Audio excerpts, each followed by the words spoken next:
ዛሬ ከእግዚአብሔር ቃል መጀመሪያው ዜና ወይ ቀዳማዊ ዜና ምዕራፍ 4 ቁጥር 9 ላይ ያለው የእግዚአብሔርን ቃል አነብላችኋለሁ። እሱ ምን ይላል? በጌታ በኢየሱስ ስም አነባለሁ። ያቤጽም ከወንድሞቹ ይልቅ የተባረከ ነበር፣ እናቱም በጣር ወልጄዋለሁ እና ብላ ስሙን ያቤጽ ብላ ጠራችው። ያቤጽም እባክህ መባረክን ባርከኝ፣ አገርንም አስፋ፣ እጅም ከእኔ ጋራ ትሁን፣ እንዲያሳዝነኝም ከክፉ ጠብቀኝ ብሎ የእስራኤልን አምላክ ጠራ። እግዚአብሔርም የልመናውን ሰጠው ይላል። ይህን ቃል ከመናገሬ በፊት አንድ ስለ መጽሐፍ ቅዱስ ማውራት የምፈልገው ነገር አለ። ይህ መልእክት ይህ መጽሐፍ ቅዱስ የሶስት ህዝብ ወይ ደግሞ የሶስት አካል መልእክት እንደሆነ ብዙዎቻችን እናውቃለን እና ብዙውን ጊዜ ቤተ ክርስቲያን ውስጥ ኦር መንገድ ብዙ የተለያየ ቦታ ላይ ሰዎች ስለ መጽሐፍ ቅዱስም ሆነ ስለ ቤተ ክርስቲያንም ስለ ሌላ ነገርም ስለ መንፈሳዊ ነገር ሲያወሩ ታሪክን እያዛቡ መልእክትን እያዛቡ ሲያወሩ መስማታችን የተለመደ ሆኗል። በሌላ አማርኛ የቤተ ክርስቲያንን መልእክት ለእስራኤላውያን፣ የእስራኤላውያን መልእክት ለአይዛብ ሲተላለፍ ይስተዋላል በብዙ ጊዜ ማለት ነው።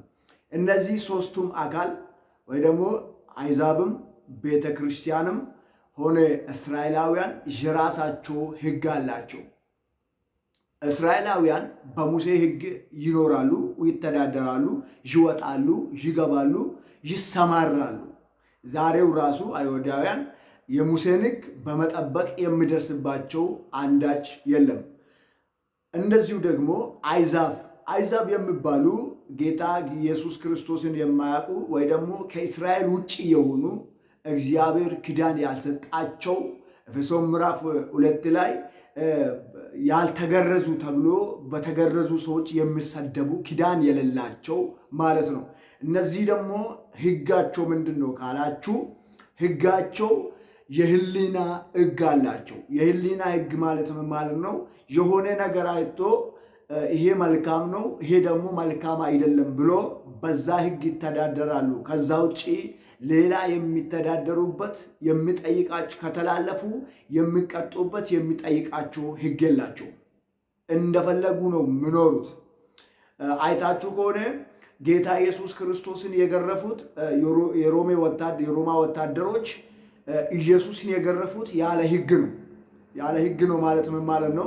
አንድ አይሁዳዊ አንድ ጊዜ ከመታ እስከ 39 እስከ 40 ከዛ በላይ አይመታም። 40 ላይ ሞላ ይችላል።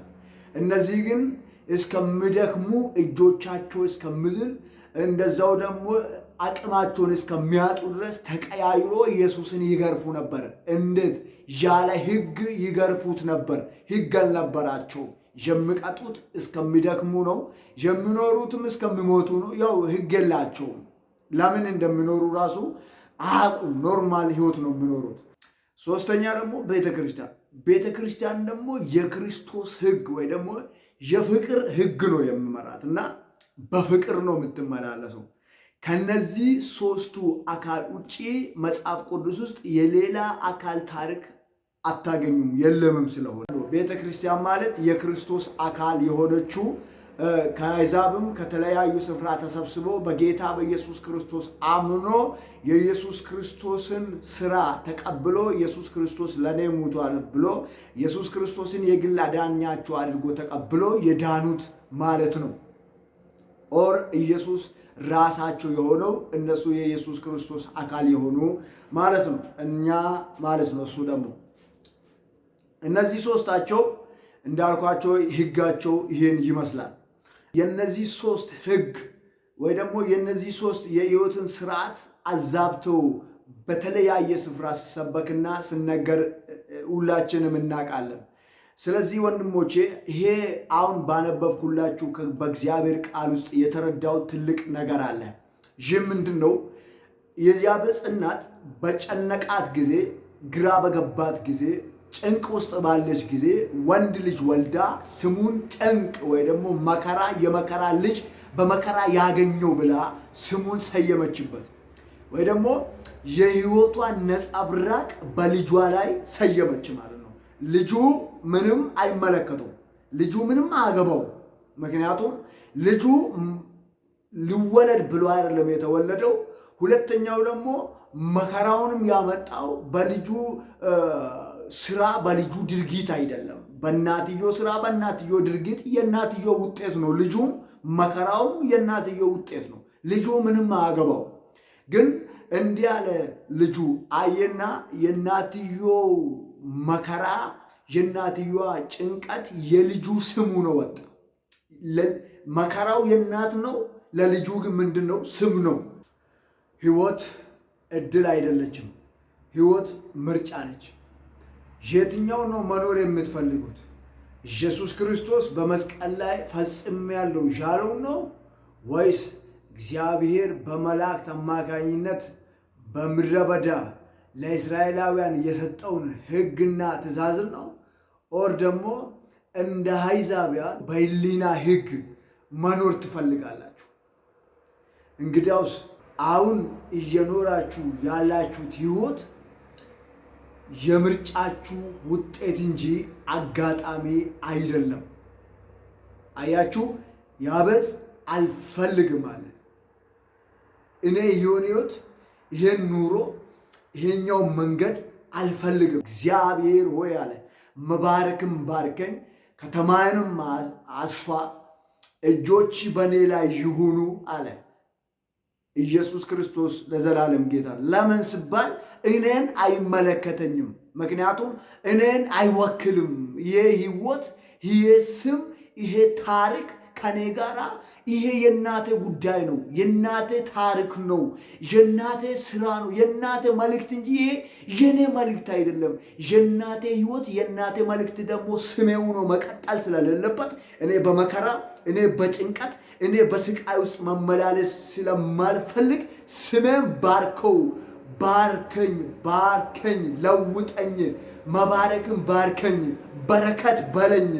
አያችሁ፣ ጭንቅ አልባል፣ መከራ አልባል፣ ስቃይ አልባል። ስለዚህ አሁን ስሜን ለውጥ፣ በረከት በለኝ፣ ለውጠኝ፣ ባርከኝ። አሌሉያ አለ። ምክንያቱም የኔ ህይወት የእናቴ ህይወት አይደለም። የኔ ህይወት የራሴ የግሌ ህይወት ነው። አይመለከተኝም ማለት ታስታውሳላችሁ። ኢየሱስ ክርስቶስ ለዘላለም ጌታ ነው።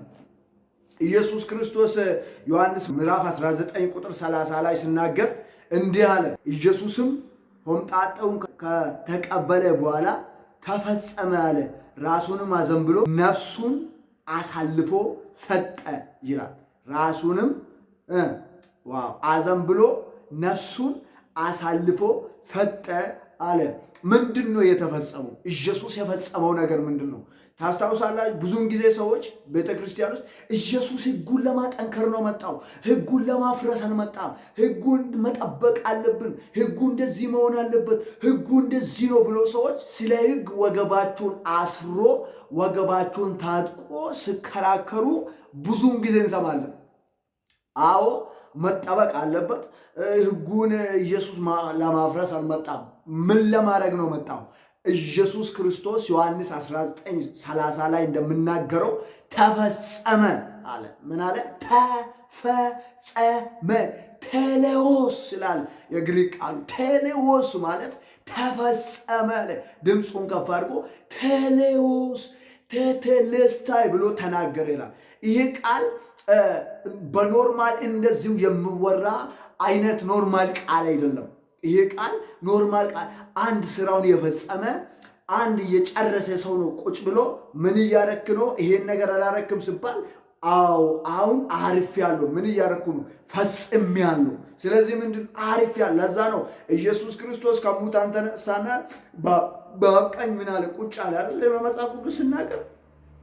ስለዚህ ብዙዎቻችን ህይወታችን፣ መንገዶቻችን እግዚአብሔር በሰራልን መንገድ ላይ ከማድረግ ውጪ ለኛ ሳይሆን ከኛ ውጪ ለነሱ በተሰጠው ህግ በመሰረቱ ጌታ ኢየሱስ ክርስቶስ ስሞትም ሆነ ለእስራኤላውያን በሲና ምድረ በዳ ህግ ሲሰጣቸው እኛ ሁለቱም ቦታ አልነበርንም። ነገር ግን ከጸጋ ይልቅ ህግ ሲሰበክ ደግሞ የምንቀበለው እኛ ነን። በሌላ አማርኛ ምን ማለት ፈልጌ ነው? ጸጋ ሲሰበክም አሜን ብለን፣ ሕግ ሲሰበክም አሜን ብለን ሁለቱም ቦታ ኑረን እግዚአብሔር ለኛ የፈጸመውን እግዚአብሔር ለኛ ያደረገውን እግዚአብሔር ለኛ የሆነውን ነገር ግራ ገብቶን ክርስትና ጣዕሙም ስርዓቱም ጠፍቶብን የምንመላለስበት ጊዜ በዝቷል። አሁን ስናስተውል ብዙ ነገሮች ቤተክርስቲያኖች ውስጥ እየተፈጸመ ያሉ ሰዎች ከነፃነታቸውን የተሰጣቸውን ድል ከማጣጣም ይልቅ እንደገና ወደ ባርነት ተመልሶ ሰዎች ካልጸለየላቸው፣ ዘይት ካልገዙ፣ የሆነ ነገር ካላደረጉ፣ ሰዎች ካልጫነባቸው፣ የሰዎችን ልብስ የሰዎችን ሶፍት እንትን ካላደረጉ፣ አፈር አፍሶ ምናምን ካላደረጉ ድነሃል፣ ተፈጽሞልሃል፣ እግዚአብሔር አድርጎልሃል፣ ሌላ የሚደረግልኝ ነገር የለም፣ የሚሆንልኝ ነገር የለም፣ ተፈጽሟል። እንኳን አንተ የተደረገልህ አድራጊው ራሱ አርፏል። ኢየሱስ ክርስቶስ ለዘላለም ጌታ ነው። ዕብራውያን ላይ ሄዳችሁ ስታነቡ መጽሐፍ ቅዱስ በእረፍቱ የሚገባው እግዚአብሔር ከስራው እንዳረፈ እሱም ያርፋል ይላል። አያችሁ። ስለዚህ መጽሐፍ ቅዱስ ምን ይላል? ብሉይ ኪዳን ውስጥ ምን ይላል? እረፉ አለ፣ እኔም አምላክ እንደሆንኩ እወቁ አለ። ወገኖቼ እረፉ፣ እግዚአብሔር ደግሞ አምላክ እንደሆነ እወቁ። ካላረፋችሁ እግዚአብሔር አምላክ እንደሆነ ማወቅ አትችሉ። ክርስትና ከመስራት አይጀምርም። ክርስትና ከማረፍ ነው የሚጀምረው። ሰርተህልኛል፣ አድርገህልኛል፣ ሆኖልኛል፣ ተፈጽሞልኛል፣ እኔ አመሰግናለሁ ብሎ ከመኖር ነው የሚጀምረው እንጂ ከመበዝበዝ፣ ከመሮጥ፣ ከመንከራተት አይጀምርም። ለምን? እሱ ሰርቶልናል፣ እሱ አድርጎልናል፣ እሱ ፈጽሞልናል። እኛ የምንፈጽመው እኛ የምናደርገው እኛን የምንሰራውና እኛ ለማድረግ የምንሯሯጠው ነገር በክርስትና ዓለም ውስጥ ቅንጣት አይጨምርም፣ ቅንጣት አይጨምርም። ሩጫችን፣ ትጋታችን፣ ትግላችን በድነታችንም ላይ በዘላለማችን ላይ የሚጨምረው አንዳች ነገር የለም። እግዚአብሔር ጻድቅ ነው። እግዚአብሔር ጽድቃችን ነው። እግዚአብሔር እረፍታችን ነው። እግዚአብሔር ሕይወታችን ነው። እሱ ስራችንን በመስቀል ላይ ኢየሱስ እንዳለው ኢየሱስም ሆምጣጤውን ከጠጣ በኋላ ተፈጸመ አለ። ራሱንም አዘንብሎ ነፍሱን አሳልፎ ሰጠ። በመሰረቱ ባይጨርስ ባይፈጽም ኑሮ ኢየሱስ ራሱን አሳልፎ አይሰጥም ወይ ደግሞ አይሞትም ነበር። አያችሁ፣ ስለጨረሰ ነው። ኢየሱስ የጨረሰውን ስራ እኔ የምሰራው ሌላ ስራ የለኝም። መኖር ብቻ ነው የኔ ስራ፣ መቀጠል ብቻ ነው፣ ማደግ ብቻ ነው፣ ከፍ ማለት ብቻ ነው። ኢየሱስ ክርስቶስ ለዘላለም ጌታ። አያችሁ፣ ስለዚህ ያቤጽ ይሄ ስም አይገባኝም ማለት፣ ይሄ ስም አይመለከትም፣ ይሄ ስም የኔ አይደለም ማለት፣ ይሄ ስም እኔን አይመጥነኝም ማለት፣ ይሄ ስም የኔ ጉዳይ አይደለም፣ ይሄ ስም የእናቴ ጉዳይ ነው። ስለዚህ እኔን ባርከኛል፣ ለውጠኛል። ኢየሱስ ክርስቶስ ለዘላለም ጌታ። ራባናው ሴላፍራኒያ ሞሲያ ወገኖች፣ የማይመጥናችሁን ህይወት፣ የማይመጥናችሁን አገልግሎት፣ የማይመጥናችሁን ስብከት ይዛችሁ ያላችሁ፣ የማይመጥናችሁ የክርስትና መሰረታዊ ያልሆኑ ስብከቶችን፣ ትምህርቶችን ይዛችሁ ያላችሁ ልንገራችሁ፣ አይመጥናችሁ፣ አያስቀጥላችሁም፣ ህይወት አይሰጣችሁም፣ ሰላም አይሰጣችሁም፣ እረፍት አይሰጣችሁም። እኛ መልካም የምናደርገው፣ እኛ ጽድቅ የምናደርገው፣ እኛ ጥሩ ስራ የምናደርገው በእግዚአብሔር ፊት ለመጽደቅ ሳይሆን እግዚአብሔር ስላጸደቀን መልካም መስራት ደግሞ ጥሩ መስራት ደግሞ ባህሪያችን ስለሆነ ይህም ባህሪ ደግሞ ከኛ ሳይሆን ከእግዚአብሔር ስለተካፈል እግዚአብሔር መልካም አባት ስለሆነ ከመልካምነቱ ስለተወለድ ባህሪያችን፣ ስራችን፣ ተግባራችን ደግሞ ምንድነው? መልካም ነው እንጂ ለመጽደቅ መልካም ነው። ምክንያቱም እሱ አጽድቆን ጸድቃችኋል ይላል መጽሐፍ።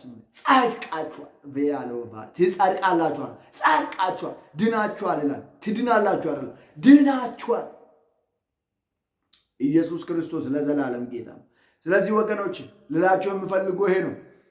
እግዚአብሔር ያልሰጣችሁን ህይወት፣ እግዚአብሔር ያልነገራችሁን መልእክት፣ የሰው መልእክት፣ የሌላን አካል መልእክት ይዛችሁ የምትኖሩ ሰዎች ልቀቁት፣ ተውት። የእናንተ አይደለም።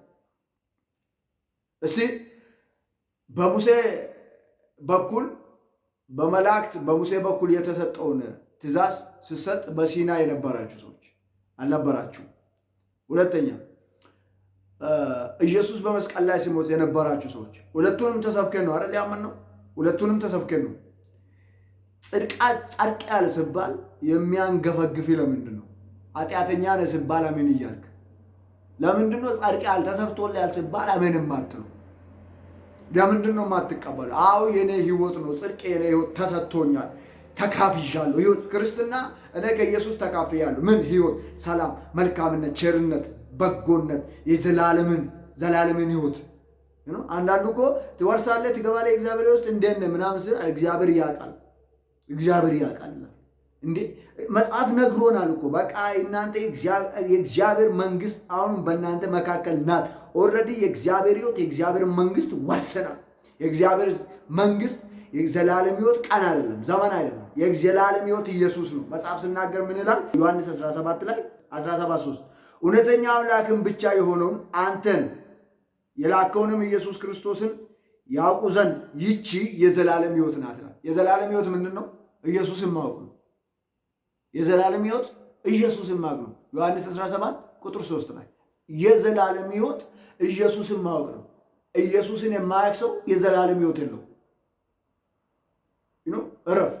ከዛም በኋላ እግዚአብሔር እንደሆነ እወቅ። ያንተ የሆነ ያልተሰጠን ያልተቀበልከውን ህይወት አትኑር።